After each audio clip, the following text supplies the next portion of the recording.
My name is Rick Rogers. On November 24, 2015, I interviewed Oklahoma Representative Lee Denny to discuss the upcoming legislative session. Representative Denny, a Republican from Cushing, represents District Number 33. She was elected to the Oklahoma House of Representatives in 2005.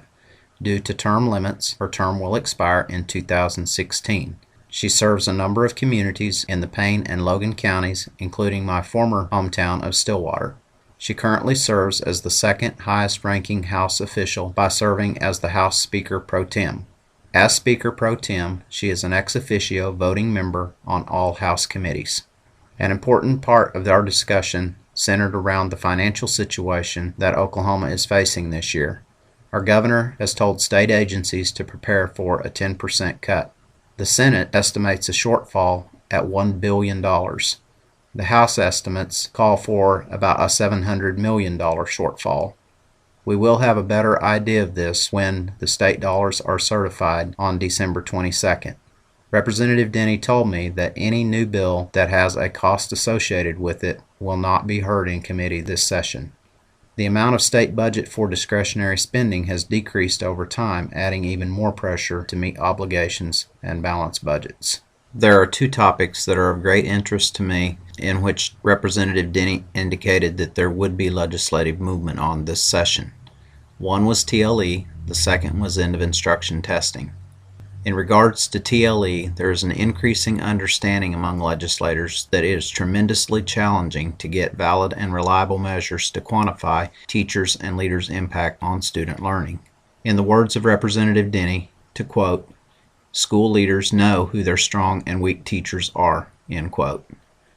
I reminded her that there are still some disturbing ideas being discussed by the TLE Commission, like averaging teacher scores from tested subjects and then assigning those scores to teachers in non-tested subjects.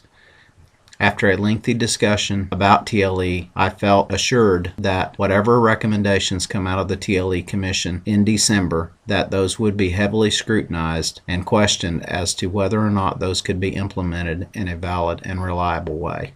In regards to end of instruction testing, federal legislation is likely to also have an impact on what states are soon able to do regarding testing and evaluations.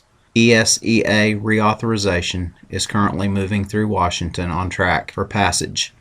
A reduction in end of instruction testing is likely to come and is getting a boost from the ESEA reauthorization, which in its current form would give states more flexibility and control over testing and evaluations.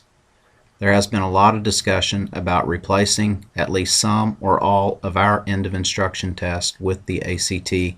I told Representative Denny that I thought using the ACT as a college predictor test was a good thing to do. However, I objected strongly to using any test, the ACT or any other test for that matter, as a condition to graduate from high school. I referenced the advocacy paper that I wrote for this class, which is posted on the discussion board. I asked her if she'd be willing to read the paper, which cited the research about graduation tests, and she said that she would be happy to do so, so I gave her a copy. I am very thankful for the time that Representative Denny gave to me for this interview, and also for the service that she has given to our state since 2005.